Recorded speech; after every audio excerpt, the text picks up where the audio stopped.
នេះគឺជា Oasis Villa ដែលសាងសង់នៅលើផ្ទៃដី20 ម៉ែត្រគុណ20 ម៉ែត្រហើយមានតែមួយគត់នៅក្នុង Borey William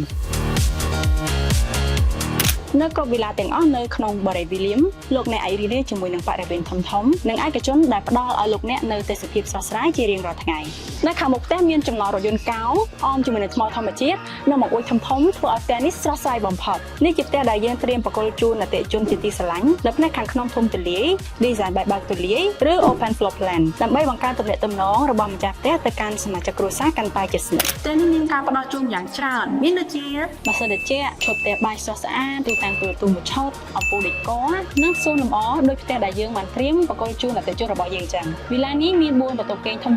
បន្ទប់ទឹកចំនួន4និងមានរានហាលឬវ៉ែរ៉ាដា3ផ្ដល់ឲ្យលោកអ្នកនៅទេសភាពល្អបំផុតចង់បានឯកជនភាពមុនប៉ុនសម័យនៅទីនេះល្អបំផុតជួបគ្នាឆាប់ៗនៅ Borey William